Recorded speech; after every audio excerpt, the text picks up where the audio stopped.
January 31, 1945, Clark Air Base, Luzon, Philippines. The air shimmered in the tropical heat as Major Frank McCoy stood before the captured aircraft. Its sleek, silver fuselage reflected the afternoon sun like a polished mirror. The markings on the tail read 763-12. It was a Mitsubishi G4M, known to Allied pilots as the Betty. McCoy lifted his camera, framing the scene carefully. He had seen many Japanese planes over the years, shattered wrecks on beaches, burnt shells pulled from a jungle. But this one was different. It was whole. The engines were still mounted, propellers intact. There were no bullet holes, no burns, no signs of combat. The crew had left it behind when the Americans retook the base. He walked closer, running a hand along the smooth metal skin. The shape was strange, almost like a giant aluminum cylinder resting on delicate landing gear. It looked too clean, too light, too fragile. "This can't be standard," he murmured. "No Air Force would build bombers like this." McCoy's curiosity turned into disbelief the moment he opened the inspection panel beneath the wing.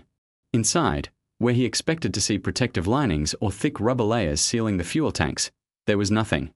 Just thin aluminum. Bare metal separating thousands of liters of aviation fuel from the outside world. He double-checked, opened the other panel, the same. No armor, no sealing, no insulation. It made no sense.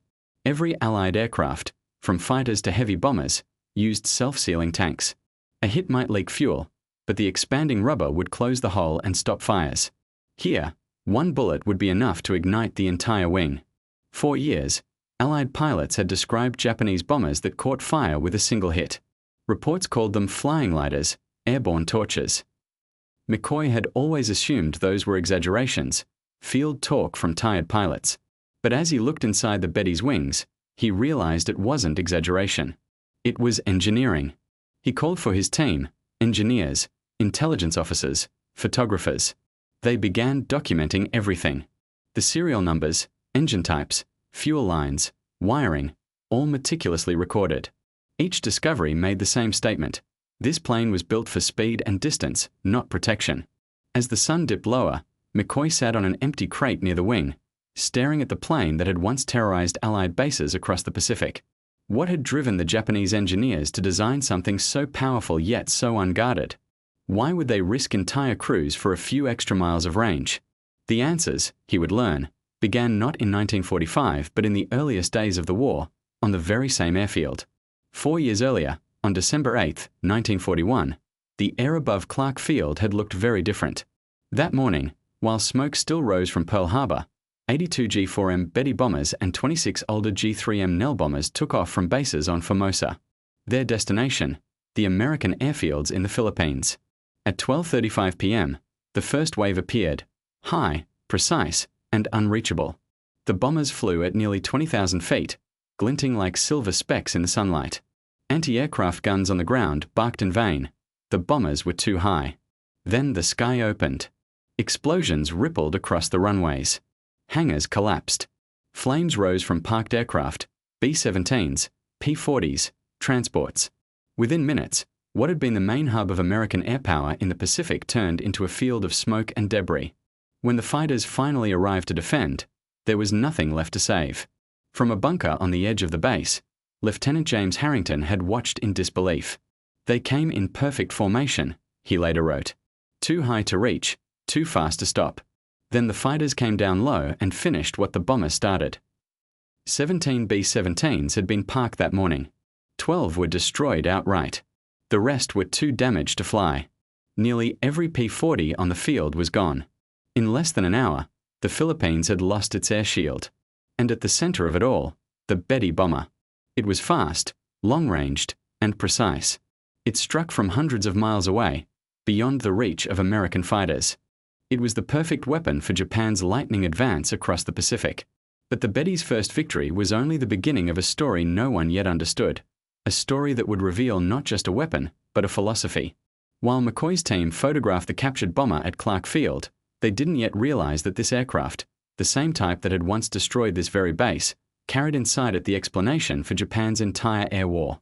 Every assumption Allied engineers had made about their enemies' designs would be challenged by what lay inside those thin aluminum wings. And as the investigation deepened, McCoy's unease grew into something else entirely: admiration mixed with horror. The Betty wasn't carelessly designed. It was deliberate.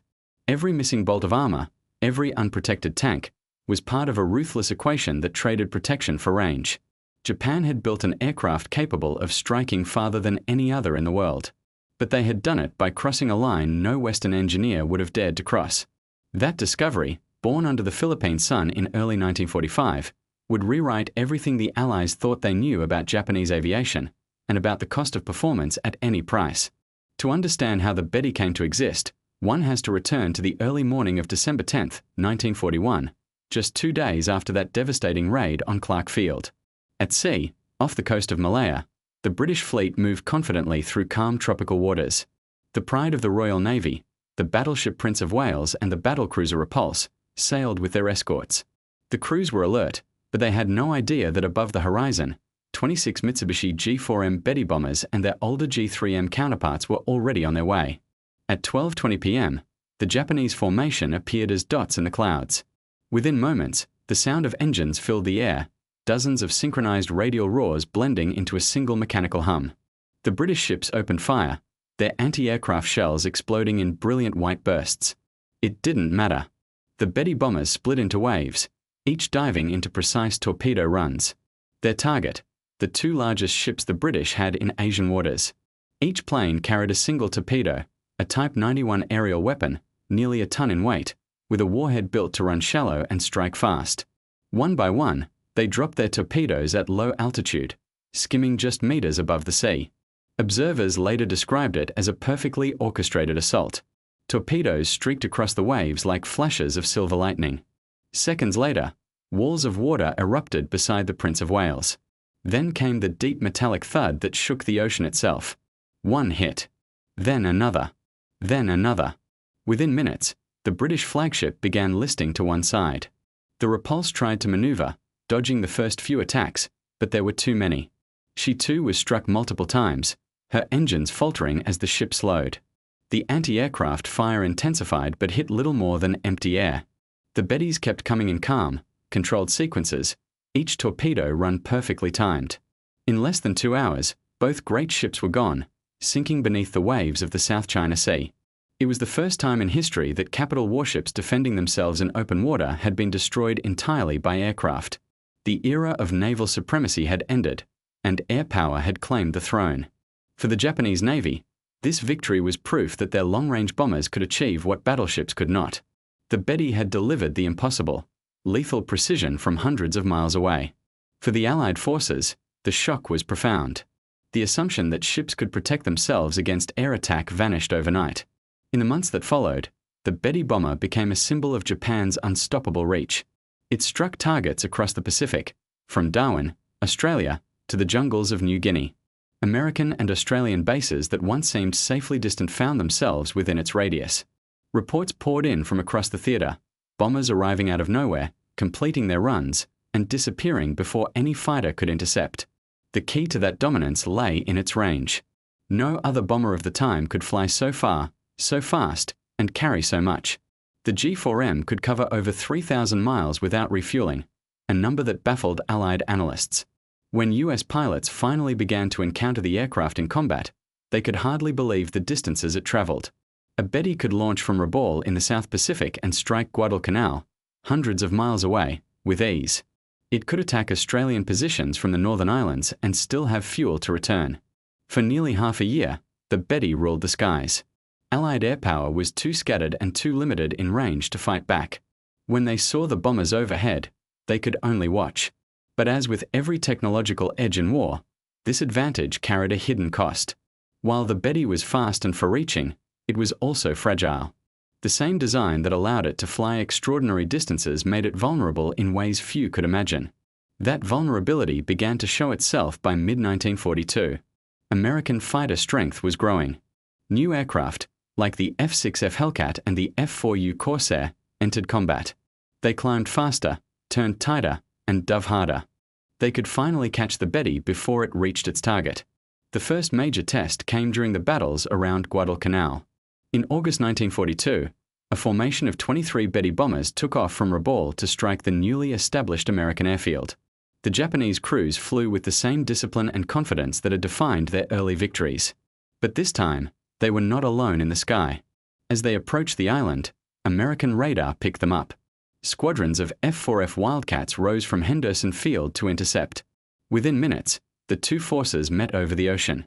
What followed was not a battle, it was a collapse. 18 of the 23 Betty bombers were lost. Only 5 managed to return. The rest vanished into smoke and flame before they could reach their target. It was the single worst day in the aircraft's history. American pilots reported that the Bettys burned instantly when hit. 2 or 3 bullets anywhere in the wings or fuselage would ignite them. They went up like torches, one pilot said. You could hit them anywhere, and they'd vanish in seconds. The mysterious invincible bomber had become one of the most vulnerable aircraft in the sky. Word spread quickly among Allied pilots. They began to call the Betty by new names, the Flying Lighter, the Zippo. It became a grim joke among fighter crews, easy to spot, easy to strike, and guaranteed to ignite. But no one yet understood why. Why did these bombers, which had once dominated the Pacific, crumble so quickly under fire? Why did a single hit lead to such catastrophic results? The answers, once again, lay within the wings, inside those same thin aluminum panels Major McCoy had opened 3 years later at Clark Field. And when Allied engineers finally gained access to an intact Betty, they would uncover the truth. What seemed like a design flaw was no accident. It was the deliberate result of a philosophy that prioritized reach over resilience. A choice made not out of carelessness, but out of necessity.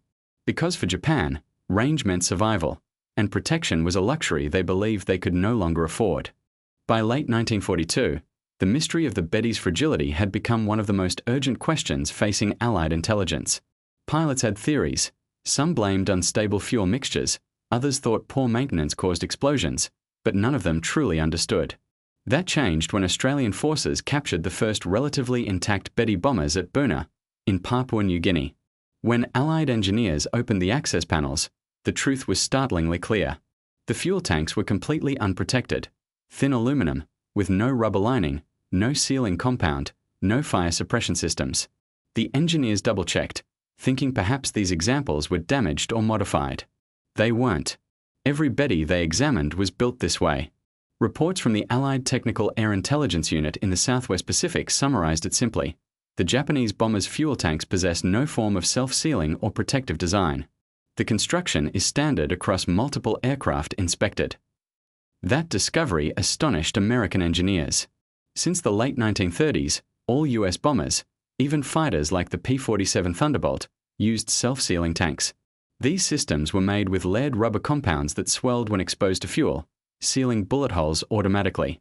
It added weight, but it saved lives. The Japanese, on the other hand, had removed every form of protection. The result was range, astonishing, unmatched range, but at an incredible cost. When analysts compared the numbers, the trade-off became obvious. A typical self-sealing system on an American bomber added more than 500 kilograms of weight. Remove that, and the same weight could be replaced with hundreds of liters of extra fuel. That meant hundreds of extra miles in operational range. And that was exactly what the designers of the Betty had done.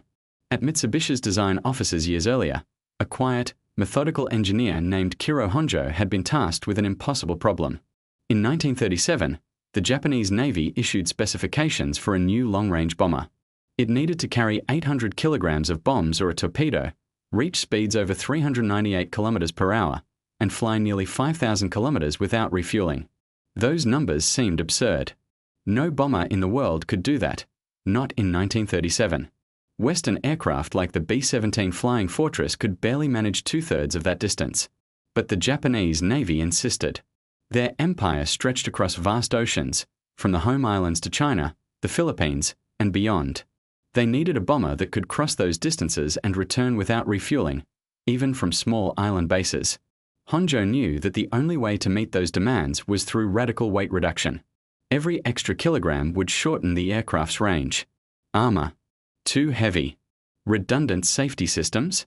Extra drag. Protective plating or sealing. Unacceptable. So he made the choice that would define the G4MS legacy. He sacrificed protection for performance. Honjo had studied in Germany, learning advanced aeronautical techniques from Junkers engineers. He was no amateur. He understood precisely what he was doing. He knew unprotected fuel tanks meant higher risk in combat, but he also knew that without cutting weight, the plane would never meet the Navy's range requirement. Inside Mitsubishi's design rooms, engineers calculated every gram. The airframe was refined into a perfect aluminum shell. The fuselage became almost cylindrical, the most efficient shape for internal volume versus drag. The wings were thin but strong. Every bolt, every brace, every component was reconsidered for weight savings. When the first prototype flew in October 1939, it exceeded all expectations. The G4M could travel more than 6,000 kilometers, farther than any other bomber in existence. It was fast, agile for its size, and capable of striking targets that seemed untouchable. The Navy was ecstatic. The bomber was approved almost immediately under the name Type 1 land-based attack aircraft. Production began at Mitsubishi's Nagoya plant. Within 2 years, the Betty would form the backbone of Japan's land-based air power. At the start of the Pacific War, this choice seemed brilliant. The Betty's incredible range allowed it to launch devastating strikes, Pearl Harbor's aftermath, the attacks on British warships, the bombings of Allied bases across Southeast Asia. It could reach Darwin from faraway islands, and its speed allowed it to slip away from early Allied interceptors. But that success depended on a fragile illusion that Japanese bombers could always strike first and escape before facing enemy fighters. For a time, it worked. Allied defenses were scattered, their radar networks incomplete. Yet as American industry surged, the skies began to change. By 1943, the Pacific was filling with new aircraft, F-6F Hellcats, P-38 Lightnings, P-40 Warhawks, all faster, stronger, and flown by increasingly experienced pilots. Japanese bombers now faced interception on nearly every mission. And when the Betty was hit, it didn't just take damage, it vanished. The statistics told the story. A Betty with punctured fuel tanks almost never returned. One hit near the wings would rupture the aluminum cells, spilling high-octane fuel into the airframe. Within seconds, a spark would ignite the vapor. Pilots described it as a bright flash followed by silence. The irony was tragic. The very design that had allowed Japan to dominate the skies in 1941 had made its bombers almost unsustainable by 1943. When Honjo and his engineers designed the G4M, they had believed that speed and range were the keys to survival. That if the aircraft could reach targets from farther away and escape faster, it would never need armor. They had built for a war of sudden strikes and short duration. But the real Pacific War had become something else entirely. A long, grinding conflict where endurance mattered more than daring. The Betty was still beautiful, smooth, efficient, and capable of astonishing performance, but its time had passed. And the engineers who had once celebrated its range now watched as that same advantage doomed thousands of airmen. For Allied analysts like Major McCoy, the revelation was stunning. The Betty wasn't flawed, it was logical, consistent, and ruthless in its priorities. But it was also a warning. Technology designed without room for adaptation can become its own undoing. And soon, as the war dragged on, the very thing that had made the Betty exceptional, its range, would no longer save it. By mid-1943, the G4M Betty had transformed from the Empire's proud long-range spearhead into one of the most dangerous cockpits in the Pacific, for its own crew.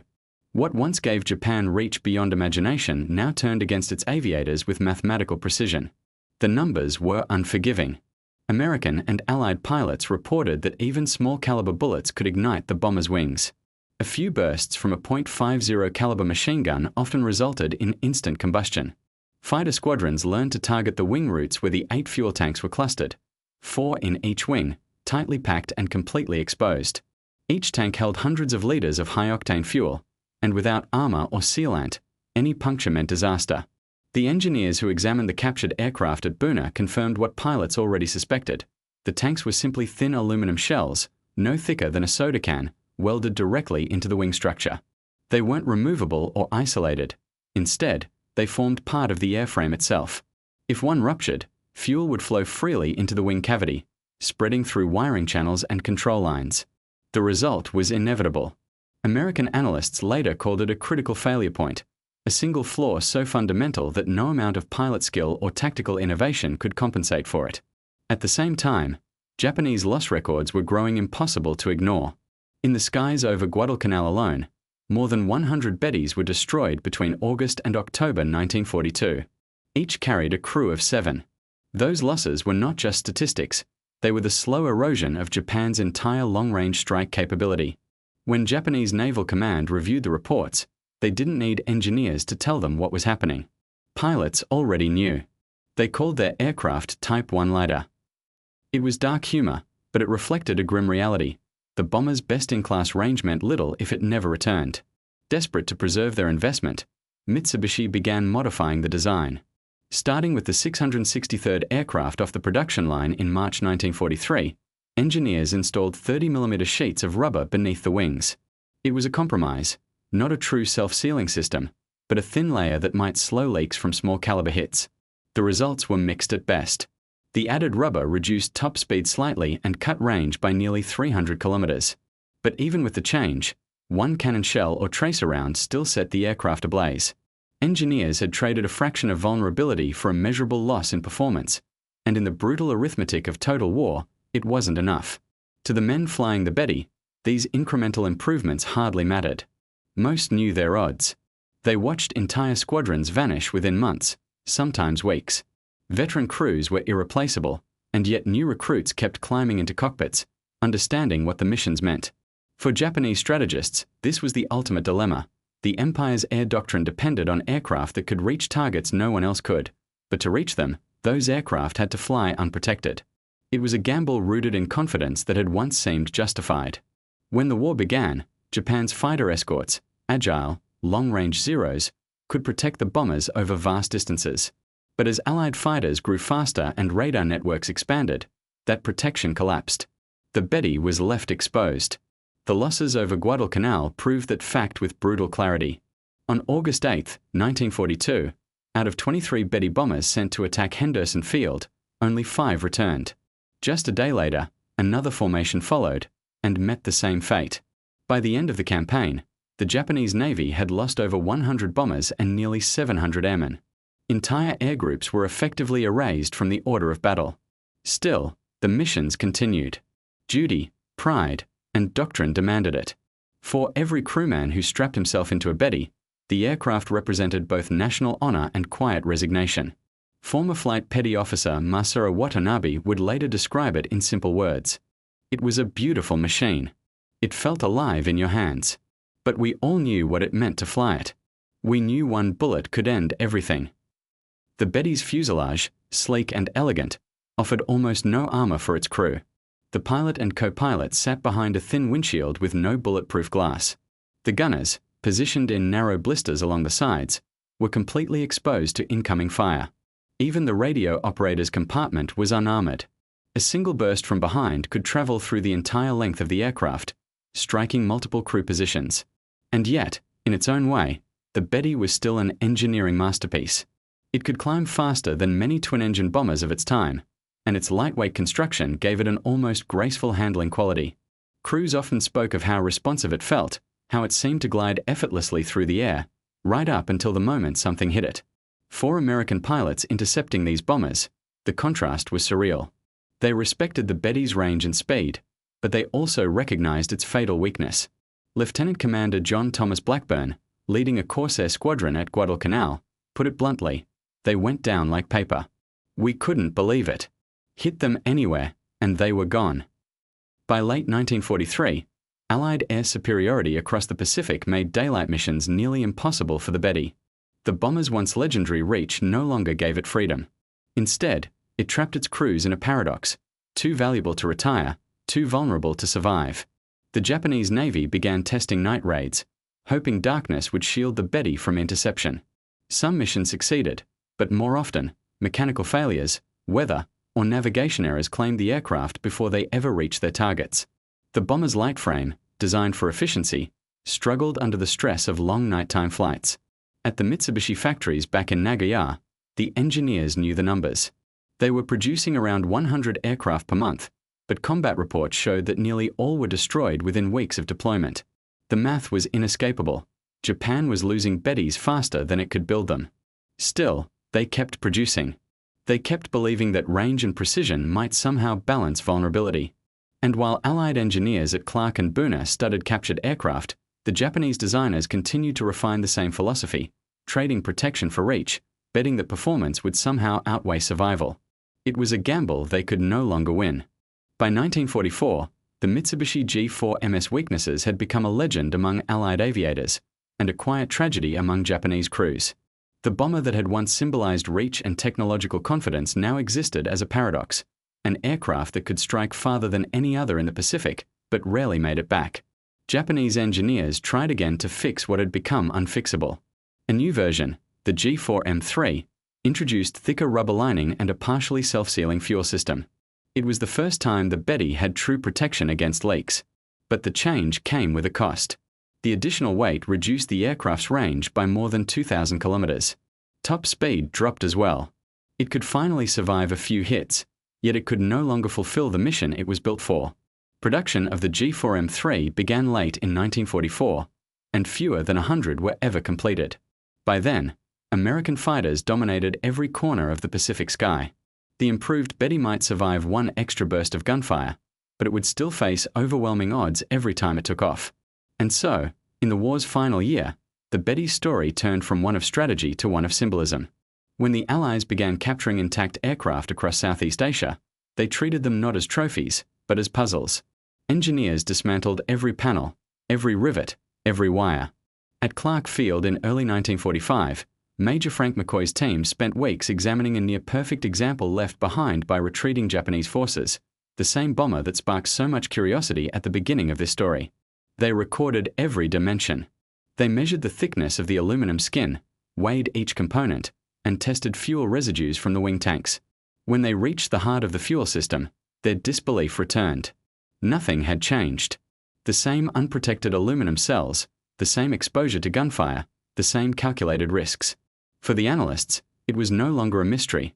It was evidence of a mindset. The Betty had been engineered not as a mistake, but as a statement.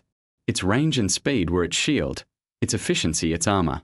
Every flaw was the byproduct of deliberate choice. That choice reflected more than just engineering. It revealed an entire military philosophy, one that valued initiative and striking power over crew preservation. For the Imperial Japanese Navy, long-range reach was not a technical luxury. It was a necessity for survival. The Pacific Ocean was vast, and Japan's empire depended on its ability to project power across it. To protect that reach, sacrifices had to be made, even if those sacrifices were human lives. In the early days of the war, that philosophy had seemed justified. Surprise attacks on distant targets, Clark Field, Forced, Darwin, had proven the value of range. The bomber's vulnerability didn't matter when there were no interceptors to meet it. But as radar networks spread and Allied aircraft filled the skies, the equation flipped. What once guaranteed success now guaranteed loss. By the end of 1943, the Betty had become what American pilots called an easy mark. Many squadrons began to view it as an ideal training target. Fighter pilots new to combat were often assigned to intercept Betty formations, as their light construction made victories almost inevitable. A few hits, a flash of fire, and another Japanese bomber was gone. Still, Japanese crews continued to fly. Some volunteered. Some obeyed orders. Most understood the odds. The airmen who manned these bombers in 1944 and 1945 weren't naive. They knew the G4MS history, its reputation, and its weaknesses. But for them, flying was not only a duty but a form of loyalty. A captured Japanese pilot later told American interrogators, "We didn't think of armor. We thought of reaching the target. The aircraft was light because it had to be. It gave us distance. It gave us purpose. If we didn't come back, someone else would." That mindset, of sacrifice in service of range, culminated in one of the most symbolic missions of the entire war. On April 18, 1943, Admiral Isoroku Yamamoto, Commander-in-Chief of the Japanese Combined Fleet and the architect of Pearl Harbor, boarded AG-4M Betty to inspect forward positions near Bougainville. His travel plan was secret, or so he thought. American codebreakers had already intercepted and decrypted his itinerary. They knew exactly when and where his bomber would be in the air. The US dispatched 18 P-38 Lightning fighters to intercept him, a mission requiring perfect timing over hundreds of miles of open ocean. At 9:34 a.m., right on schedule, the American formation spotted 2 Betty bombers flying low, escorted by 0 fighters. The Lightning's dove. Within minutes, The lead Betty, Yamamoto's, was hit in the wing. Fuel streamed into the air. Moments later, the bomber burst into flame and descended into the jungle below. The second Betty went down shortly after. The interception was a tactical masterpiece: precise navigation, flawless execution, and brutal efficiency. But it also highlighted, in the most personal way possible, the Betty's fatal flaw. No amount of leadership, planning, or loyalty could protect it once the first bullet found its way into the fuel tanks. The aircraft that had carried Japan's most respected naval officer, the man who had orchestrated the Empire's early triumphs, had been undone by the very design that once made it formidable. To the Americans, Yamamoto's downing marked a turning point in the air war. To the Japanese, it was something deeper, the moment when the limits of their doctrine became undeniable. Even so, the Betty would continue flying. Not because it could win the war anymore, but because it had no replacement. The design, for all its flaws, was still Japan's only bomber capable of reaching distant targets. It was now being asked to fulfill roles far beyond what its creators ever intended, and the results would only grow more desperate. By 1944, Japan's industrial base was strained to the breaking point. The long-range bomber force, once the pride of the Imperial Navy, had been reduced to a handful of airworthy squadrons scattered across the Pacific. Replacement parts were scarce, fuel was rationed, and many aircraft rolled off production lines already missing components scavenged for other machines. Yet the Betty continued to fly. In the last 2 years of the war, the G4MS purpose shifted from dominance to desperation. Its original design, a sleek, efficient bomber meant to strike targets and return, was now forced into missions that guaranteed no return at all. The war's final act had begun, and the Betty became one of its most haunting symbols. As Japan's defensive perimeter collapsed, bases that once launched attacks now fought simply to survive. Rabaul, once the Empire's great forward stronghold, had been cut off by late 1943. The airfields of Truk, Palau, and the Philippines followed. Each time a base was isolated, Betty squadrons stationed there faced the same grim arithmetic. They could no longer reach home. In the absence of strategic options, new tactics emerged. By mid-1944, Japanese planners began to transform the Betty from a precision bomber into something entirely different, a platform for suicide attacks. Though the term was rarely used officially, everyone understood what it meant. Some Bettys were modified to carry rocket-assisted aircraft beneath their fuselages, small, piloted gliders loaded with explosives, called Oka or Cherry Blossom. The Betty's long range made it the ideal delivery system. It would carry the Oka close to the target, release it at altitude, and then turn away as the glider rocketed forward at terrifying speed. On paper, it sounded effective. In practice, it was tragic. The Betty was already too vulnerable to reach its targets.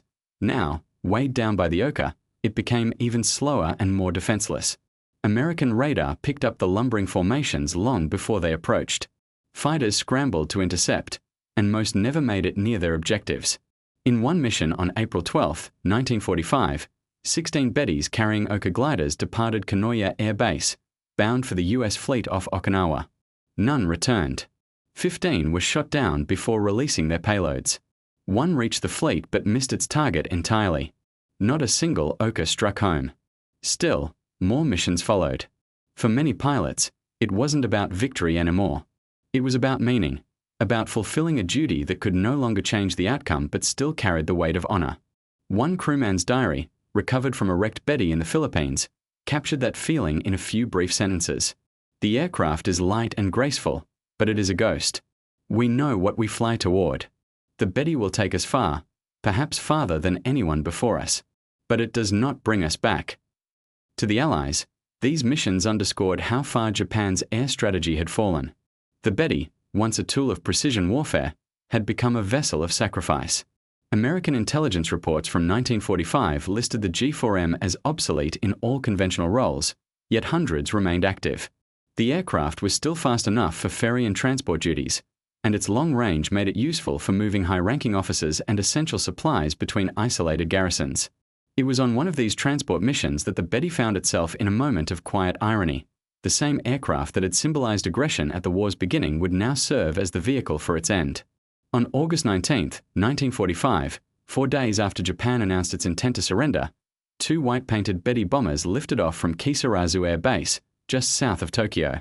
They carried Japanese peace envoys bound for the island of Aishima, where they would board an American C-54 transport to continue to Manila and arrange the formal surrender terms. The Bettys were stripped of all armament. Their green camouflage was replaced by pure white paint, and large green crosses were painted across their fuselages and wings, symbols of truce, visible even from afar. Inside, the crews sat in silence, surrounded by American fighter escorts that followed them through the clouds. For those aboard, the flight was surreal. The same type of aircraft that had once carried torpedoes to sink British battleships and bombs to devastate Allied bases was now carrying documents of peace. The engines hummed steadily as the coast of Okinawa came into view, and when the Bettys touched down, American soldiers watched with cautious fascination. Photographs taken that day show a curious scene: sleek, white bombers resting quietly on the runway, surrounded by American ground crews. Their guns removed, their insignia replaced by green crosses of surrender. To the men who had spent years fighting them, the sight was almost unreal. The infamous flying lighter, the aircraft that had terrorized convoys and vanished in balls of flame, now sat harmless and still in the tropical sun. For the Japanese envoys, stepping out of the Betty was more than the end of a mission, it was the end of an era. The aircraft that had defined the Empire's reach had brought them to the threshold of its final act. In that moment, the Betty transcended its reputation as a weapon. It became something else entirely, a silent messenger, carrying the last words of a nation that had once believed it could conquer the Pacific through speed and distance alone. Even American officers noted the irony. A war correspondent at Aishima wrote, "They came in aboard the very aircraft that began the war's terror in the Pacific, now painted white, carrying surrender papers. The wings that once brought destruction now brought peace." In that strange symmetry, the story of the G4M found its closure. It began as an instrument of power, was consumed by its own design philosophy, and ended as a symbol of acceptance. But even after the war ended, the Betty's story wasn't quite finished. The few surviving examples, those that hadn't burned or been scrapped, became invaluable to historians and engineers alike. At captured airfields across Asia, Allied teams carefully catalogued each aircraft. They examined its construction, documented every serial number, and shipped several intact examples back to the United States and the United Kingdom for testing. These aircraft became subjects of study in the early years of the Cold War, when lessons from World War II were being distilled into engineering principles for the jet age. What they discovered was both humbling and enlightening. Despite its flaws, the Betty's aerodynamic efficiency was extraordinary. Its drag coefficients were lower than many Western bombers built years later. Its manufacturing techniques, precision riveting, smooth paneling, and lightweight structures were ahead of their time. In a sense, the Betty had not been a failure at all. It had simply been born into a war that demanded a kind of endurance no aircraft of its design could survive. In the years immediately after the war, the few surviving G4M Bettys stood as relics of a vanished philosophy, machines that had been too fast, too fragile, and too beautiful for the kind of war they were forced to fight. Engineers from the United States, Britain, and the Soviet Union studied them closely, not to mock their weaknesses, but to understand how something so delicate could have carried Japan's military ambitions across half the world. At Wright Field in Ohio, one captured Betty was stripped down to its bare frame. American technicians were astonished at the precision of the rivet work and the lightweight aluminum structure. The entire aircraft weighed nearly 2 tons less than a comparable American bomber, despite carrying similar engines and payload capacity. The Japanese had achieved this through obsessive weight-saving measures. Every bolt, every bracket, every wire had been calculated to remove even a few grams. To American engineers, this was both brilliant and reckless. The G4M represented the extreme edge of performance design, a flying expression of efficiency taken too far. It had pushed past the balance between endurance and safety until there was no margin left. But that same obsession would later influence an entirely different generation of aircraft designers. In the 1950s and 60s, when the jet age demanded lighter airframes and longer ranges, the lessons of the Betty re-emerged in unexpected places. The idea of optimizing for speed and fuel economy, even at the expense of armor, could be traced back to this one machine. In that sense, the Betty didn't just belong to the past, it quietly shaped the future. In Japan itself, the aircraft's memory was complicated. For some veterans, it was a source of pride, proof that Japanese engineering could match the best in the world. For others, it was a symbol of futility, a reminder of how brilliant design could collapse under the weight of impossible expectations. At the Mitsubishi plant in Nagoya, where the last Bettys were assembled, production lines were soon converted for civilian use. The workers who once riveted bomber wings began building components for buses and later passenger planes. Many of them had been young women recruited during the war, who now returned to rebuild the nation's industry in peace. For them, the sound of aircraft engines no longer meant war, it meant reconstruction. Meanwhile, a few Bettys continued to fly in remote corners of Asia. Some were used as transports by Chinese nationalist forces during the late 1940s. Others were captured and operated by the Indonesian Air Force in the early years of independence.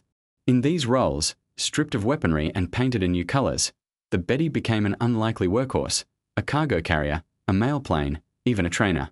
One of the last recorded flights of a Mitsubishi G4M took place in 1951, over Java. The aircraft, by then 20 years old, was carrying spare parts for another grounded bomber at a nearby airfield. It landed safely, its engines coughing but still strong. A photograph from that day shows a faded fuselage, its wartime paint replaced by dull silver, the once feared shape now gentle and weathered. Time had turned the flying lighter into a survivor. Historians later noted how the G4MS story mirrored Japan's own journey, from ambition and expansion, through destruction, and finally into rebirth. The same hands that had crafted its thin aluminum wings now built the foundations of a new industrial nation. The efficiency and precision that once served war were redirected toward peace. Yet, even decades later, pilots who had flown the Betty still spoke of it with a mix of affection and awe. Many describe how it handled like no other bomber, how the controls responded instantly, how it seemed to dance in the sky when light on fuel. Some compared it to a glider, so smooth it felt alive beneath their fingertips. One veteran, interviewed in the 1970s, said simply, "We feared it, and we loved it. When you flew it, you forgot its danger. It was like holding lightning in your hands, beautiful but untamable." The aircraft's beauty was undeniable.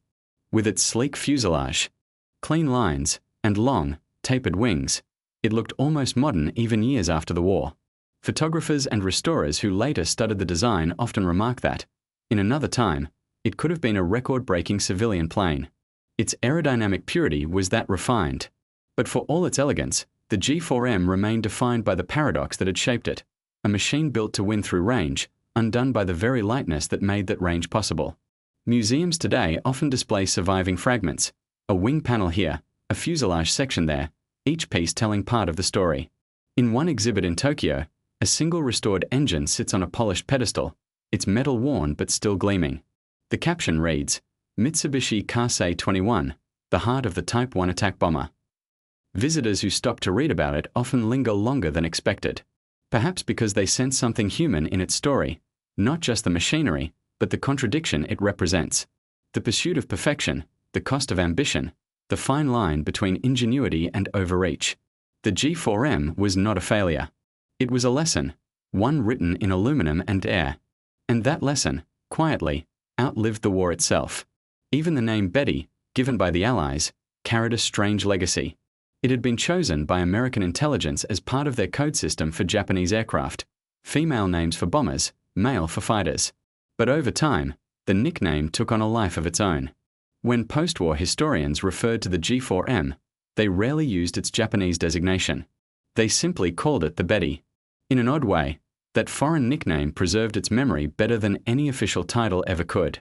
It stripped the aircraft of ideology and left only the story, a tale of ambition, tragedy, and transformation told through the life of one machine. By the 1980s, nearly all of the original Mitsubishi G4M Betty bombers had vanished from the world. Time, corrosion, and the tropical climates of the Pacific had quietly erased them from airfields and jungles where they once stood. But fragments still surfaced, twisted pieces of aluminum found in palm forests, rusted engines recovered from lagoons, faded cereal plates discovered in old storage sheds. Each one became a relic, a whisper from a vanished era of aviation. One such discovery came from a small island in the Solomons. A group of local fishermen stumbled upon the remains of a Betty lying in shallow water, its nose buried in sand, coral growing through the frame. The ocean had claimed it decades earlier, but much of the fuselage remained intact. When divers explored it, they found the instrument panel still recognizable, the Japanese characters faint but legible.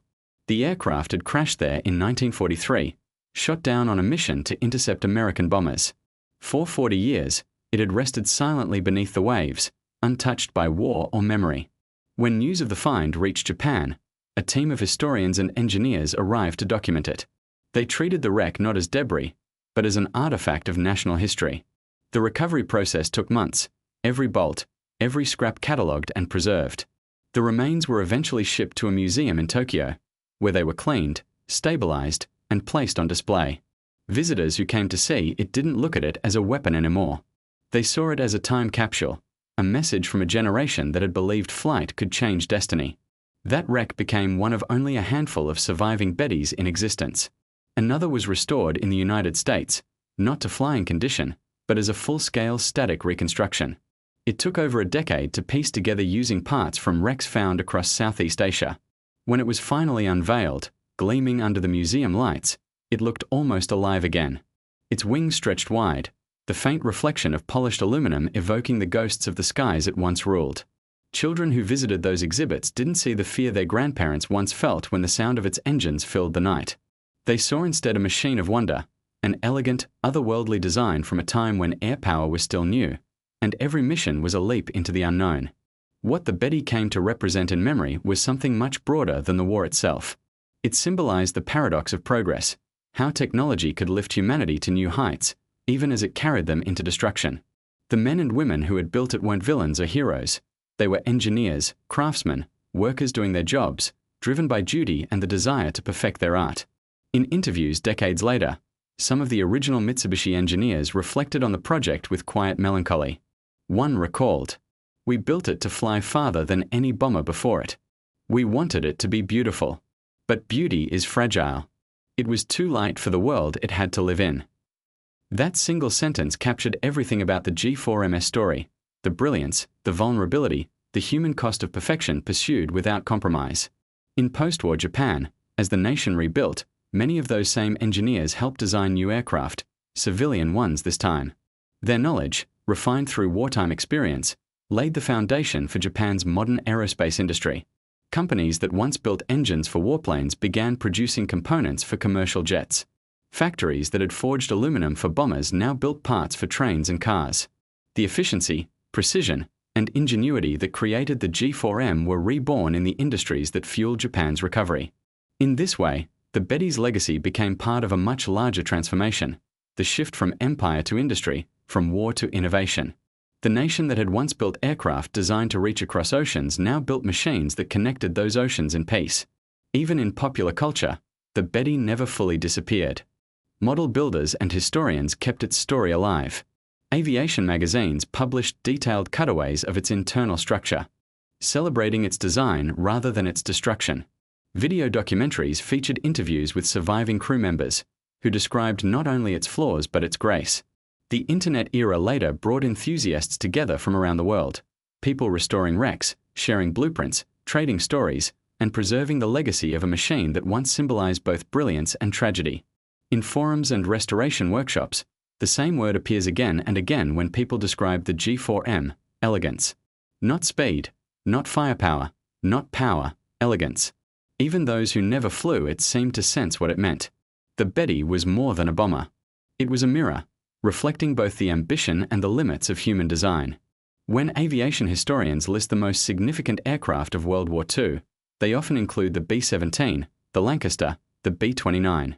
But somewhere in that conversation, the Betty still appears, not because it won battles, but because it taught lessons.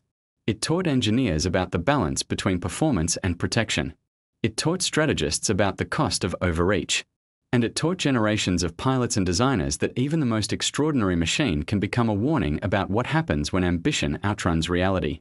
To this day, some former Allied airmen who encountered the G4M in combat speak of it not with contempt, but with respect. They remember how quickly it appeared on radar, how gracefully it moved even under fire, how its silhouette glowed silver against the rising sun. One veteran, interviewed in his 90s, said softly, "We called it the flying lighter. But when it came, there was nothing light about it. It was beautiful, and deadly, and doomed." That paradox remains the heart of its story. For in the end, the G4M Betty was not just an aircraft. It was an idea, a manifestation of belief that range could overcome reality, that innovation could replace resilience, that speed could stand against steel. And though that belief failed on the battlefield, it lived on in every engineer, pilot, and historian who later looked at the Betty and saw not defeat, but brilliance, fleeting, fragile, and unforgettable. The deeper historians studied the G4M, the more they realized it embodied an entire worldview, not merely an aircraft design but a philosophy of warfare and innovation. It told the story of a nation that, for a brief moment, believed in speed and distance as tools of destiny. When Japanese engineers first drafted its blueprints in 1937, they were not designing for survival. They were designing for reach. The empire's borders stretched across vast oceans, and the military planners demanded a machine that could bridge them, a bomber that could strike across thousands of kilometers without refueling, that could deliver its payload and return before an enemy even knew it was there. In that vision, range was power. Weight was the enemy. Every piece of the Betty structure was shaped by this thinking. Its fuselage was a masterpiece of minimalism, thin, smooth, and free of unnecessary bulk. Its wings were long and graceful, optimized for aerodynamic lift. The engines were placed precisely to balance efficiency and thrust. Even the interior was arranged with an engineer's precision, every control and instrument positioned to save both space and mass. But behind that elegance lay a dangerous compromise. The same lightness that gave the G4M its astonishing range made it vulnerable to even small hits. The fuel tanks, unprotected and vast, turned the aircraft into a floating torch once struck. Japanese engineers knew this risk from the very beginning, but they accepted it. To them, the purpose of the bomber was not to survive combat, it was to accomplish the mission. Survival was a secondary concern. This difference in philosophy between Japan and the Allies shaped much of the Pacific Air War. While American designers built bombers like the B-17 Flying Fortress with heavy armor and self-sealing tanks, the Japanese built the G4M for reach and efficiency. It was the embodiment of a nation betting everything on initiative, believing that victory would come quickly, before the enemy could fully mobilize its industry or technology. In the first months of the war, that gamble paid off spectacularly. The Betty's range allowed it to strike where no one expected, from bases so far away that Allied intelligence struggled to calculate their origins. It sank battleships, crippled airfields, and projected Japanese air power across half the Pacific. To the world of late 1941, it seemed invincible. But wars built on speed often collapse when time turns against them. As the Allies grew stronger and radar networks expanded, the skies became hostile. Fighters could intercept from farther away, anti-aircraft fire grew more accurate, and the Betty's light frame that once felt like freedom became a prison. By 1943, American pilots had learned to target the wings. A few well-placed rounds were enough to ignite the fuel. The elegant bomber that had terrified fleets became a bright streak vanishing in smoke. Yet even then, Japan kept building them, not because it refused to adapt, but because it had no other option. Its industry was overextended, and new designs took years to produce. The Betty, flawed as it was, remained the only aircraft capable of fulfilling Japan's long-range missions. When the Allies captured one intact in 1945, the examination confirmed what many pilots already suspected. The aircraft's lightness wasn't an accident, it was a deliberate sacrifice. The engineers who built it had chosen performance over protection, believing that in doing so, they would secure an advantage no other air force could match. It was an elegant, logical mistake, one that only seemed foolish in hindsight. This insight fascinated Western analysts.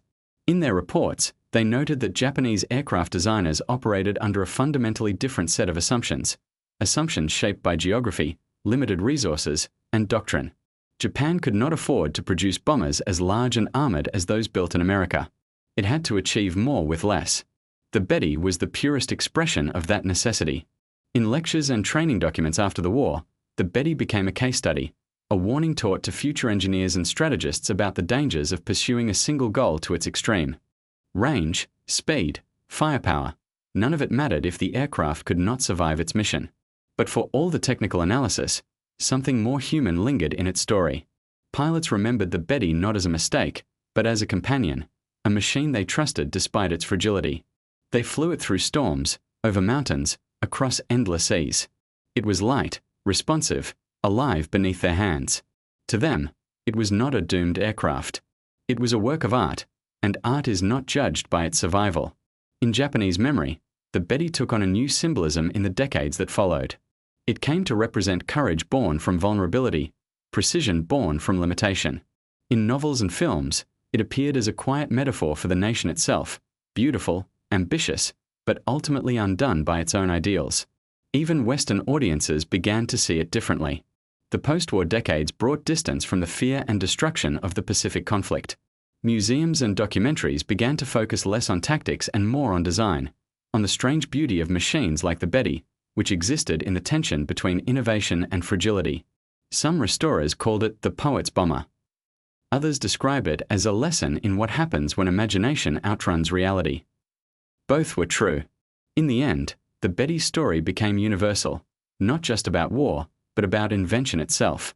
Every engineer, artist, or dreamer who has ever pushed a design too far, who has ever traded safety for elegance or practicality for beauty, could see a reflection of themselves in the Betty.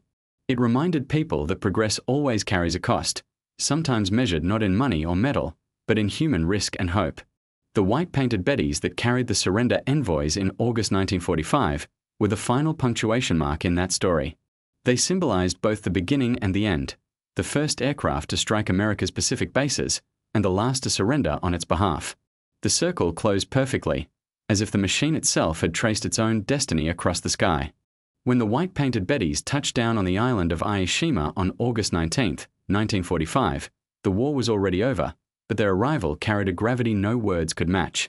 American soldiers watched as the sleek, silver-green silhouettes descended gently, their engines humming with an almost sorrowful tone. The aircraft that had once represented Japan's long reach and fierce ambition now arrived in surrender colors. White fuselages marked with green crosses, symbols of peace replacing the red sun. The scene was strangely poetic. The Betty, an aircraft born from the pursuit of dominance, was now the messenger of defeat. Yet, it was also the first step toward peace.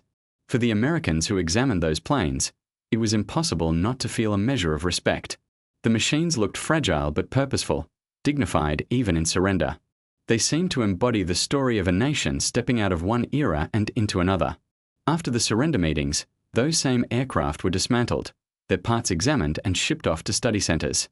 Major McCoy's 1945 discovery of the unprotected fuel tanks had already changed Allied understanding of Japanese engineering. Now, post-war engineers and designers continued to learn from every rivet and panel. In this final act, the Betty once again became a teacher, not through its performance, but through its flaws. In laboratories and classrooms across the world, its name was mentioned not with derision but with fascination. Textbooks cited it as an example of extreme optimization. Flight instructors discussed how balance between speed and strength, innovation and safety define the success or failure of an aircraft. The Betty became a cautionary tale, but also a symbol of daring creativity. Meanwhile, Japan's own engineers returned to their drawing boards, this time designing machines that would never again need armor or guns. They built sleek airliners, efficient cars, and high-speed trains, vehicles that carried people, not bombs.